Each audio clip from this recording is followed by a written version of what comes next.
మేడారం మహా జాతరకు అంతా సిద్ధమైంది. ఇవాళ మేడారానికి సమ్మక్క భర్త పగిడిద్దరాజు కొడుకు జంపన్న పయనమవుతున్నారు. మహబూబాబాద్ జిల్లా గంగారం మండలం పూనుగొండ్ల గ్రామంలోని పగిడిద్దరాజు ఆలయంలో పూజలు పూర్తయ్యాయి.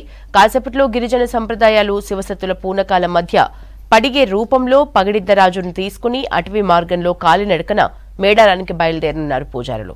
పూజారి జగ్గారావుతో పాటు మరో 10 మంది పూజారులు పలువురు భక్తులు పగిడిద్దరాజు వెంట బయలుదేరతారు. మధ్యలో గోవిందరావుపేట మండలం కర్లపల్లి లక్ష్మీపురంలోని పెన్క వంశీయుల దగ్గర రాత్రి విడిది చేస్తారు. రేపు బయలుదేరి రాత్రి సారలమ్మ చేరుకునే సమయానికి పగిడిద్దరాజును మేడారం గద్దెకు చేర్చనున్నారు ప్రధాన పూజారులు.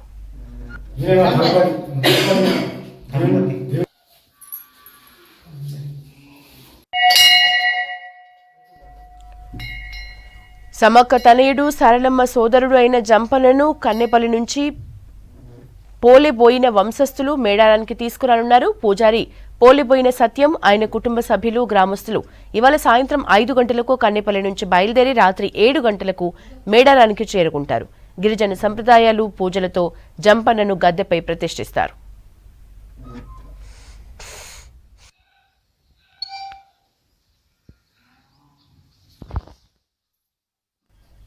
మేడారంలో భక్తులు పోటెత్తుతున్నారు. వీరి కోసం ప్రభుత్వం అన్ని ఏర్పాట్లు చేసింది. ఆర్డబ్ల్యూఎస్ ఆధ్వర్యంలో తాగునీటి వసతిని కల్పించారు. 200కు పైగా బోర్లు వేశారు. శాశ్వత తాత్కాలిక టాయిలెట్స్ నిర్మించారు. వివిధ ప్రభుత్వ శాఖల్లో పనిచేస్తున్న 35,000 మందికి పైగా ప్రభుత్వ ఉద్యోగులు మేడారం డ్యూటీలో చేరారు. జాతర ప్రాంతాన్ని 8 జోన్లు 32 సెక్టార్లుగా విభజించారు. పోలీస్, పంచాయతీరాజ్ శాఖ, ఆర్టీసీ శాఖల తరపున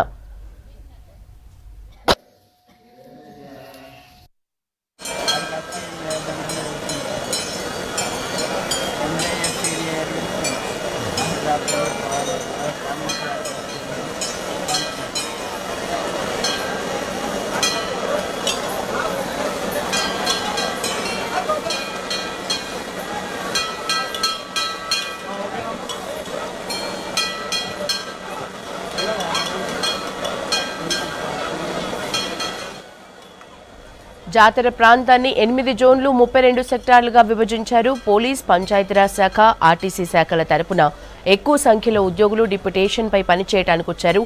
ఒక పోలీస్ శాఖ తరపునే 14,000 మంది డ్యూటీలో ఉన్నారు. దేవాదాయ, టూరిజం, రెవెన్యూ, వైద్య ఆరోగ్య, పంచాయతీరాజ్, ఇంజనీరింగ్ శాఖల తరపున వేలల్లో ఉద్యోగాలు సేవలందించడానికి ఉద్యోగులు రెడీగా అయ్యారు.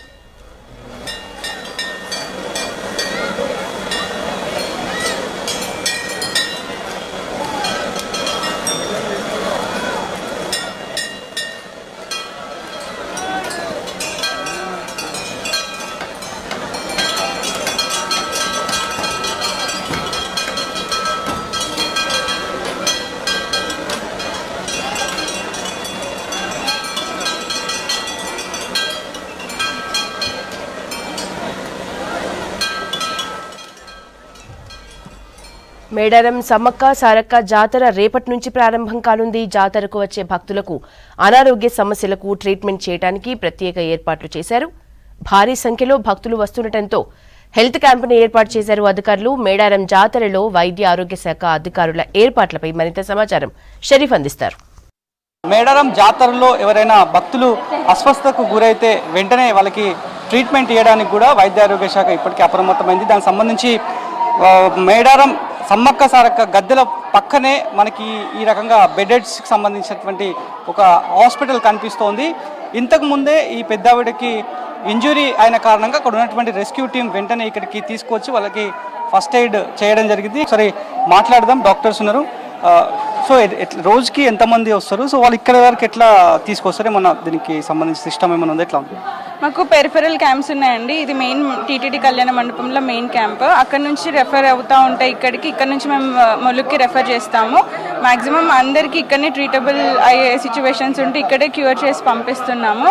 మోస్ట్లీ మాకు head injury cases, RTA cases and alcoholic intoxication cases, motions, loose motions, dehydration ఇట్లాంటి కేసెసే వస్తున్నాయి. ఫస్ట్ ఎయిడ్ లాగా చేసేసి రిక్వైర్మెంట్ పేషెంట్ స్టేబుల్ అయ్యాకనే డిశ్చార్జ్ వెళ్ళిపోమని చెప్తున్నాము. ఇన్ కేస్ ఏదైనా ప్రాబ్లం ఉంటే వాళ్ళని ములుగుకి రెఫర్ చేస్తున్నాము. అన్ని ఫెసిలిటీస్ అయితే అరేంజ్ అయ్యాయండి. 108 కూడా అవైలబుల్గా ఉన్నాయి. 3 వెహికల్స్ మాకు మేము రెఫర్ చేస్తున్నాము ఎప్పటికప్పుడు. అవైలబుల్గా ఎన్ని బెడ్స్ ఉన్నాయి ఇక్కడ? సో ఎంతమంది స్టాఫ్ ఉన్నారు, ఎట్లా ఉంది? మోర్ దాన్ 50+ బెడ్స్ ఉన్నాయండి. స్టాఫ్ కూడా అకార్డింగ్లీ షిఫ్ట్ వైజ్ ఉన్నారు.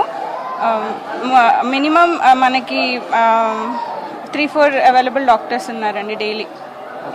సో చాలా మంది మాస్ గ్యాదరింగ్ ఉంటుంది, అంటే ఒక మినీ కుంభమేళా అని చెప్తారు. చాలా మంది జనాలు వస్తూ ఉంటారు.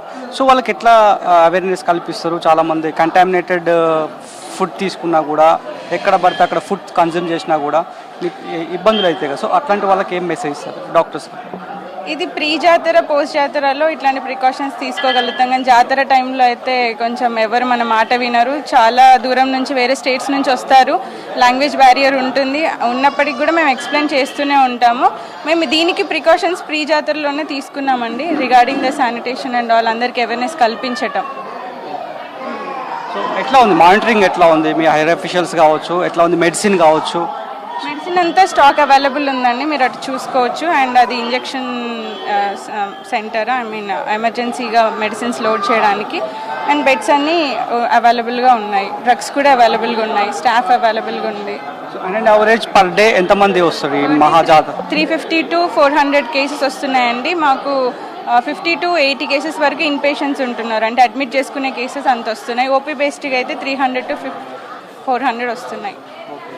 అంటే ఈ రెస్పిరేటరీకి సంబంధించినటువంటి కేసెస్ ఏమైనా? అవి చాలా తక్కువ అండి, ఎక్కువ ఫిట్స్ కేసెస్ కానీ అట్లాంటివి వస్తున్నాయి. రెస్పిరేషన్కి సంబంధించి అంటే చాలా తక్కువ, 2-3 అలా డైలీ. సో ఈ ఆల్కహాల్ ఇంటాక్సిక్ అనేది ఎందుకు గురించి వస్తుంది? చాలాసార్లు అదే విషయాన్ని చెప్తూ వస్తారు డాక్టర్స్, ఎస్పెషల్లీ జాతరకు సందర్భంగా. అవును, అందరూ తాగుతారు కదండి, ఇక్కడికి వచ్చి సరిగ్గా ఫుడ్ తీసుకోరు, మెయిన్గా ఎంటీ స్టమక్ మీద తీసుకుంటారు, తర్వాత వాళ్ళ గిడ్డినెస్ వస్తుంది. సో మెయిన్లీ ఆ కేసెస్ ఎక్కువ వస్తాయి ఇక్కడ. జాతరకు వచ్చేటువంటి భక్తులకు ఎలాంటి ఇబ్బంది కలగకుండా, అంటే ఇక్కడనే ఫస్ట్ ఎయిడ్ చేసి, లేదంటే ఎమర్జెన్సీ ఉంటేనే ఇక్కడ నుంచి వేరే ఆసుపత్రికి, అంటే ములుగు లేదంటే దానికంటే అక్కడ కూడా క్యూర్ కాకపోతే మళ్ళీ హైదరాబాద్కి ఈ రకంగా రిఫర్ చేయడానికి కూడా అన్ని ఏర్పాట్లు కూడా ఆరోగ్య శాఖ తరఫు నుంచి తీసుకోవడం జరిగిందనేటువంటి విషయాలను కూడా ఇక్కడ ఉన్నటువంటి డాక్టర్స్ చెప్తున్నారు. కెమెరా పర్సన్ మహేష్తో కలిసి షరీఫ్, V6 న్యూస్, మేడారం జాతర.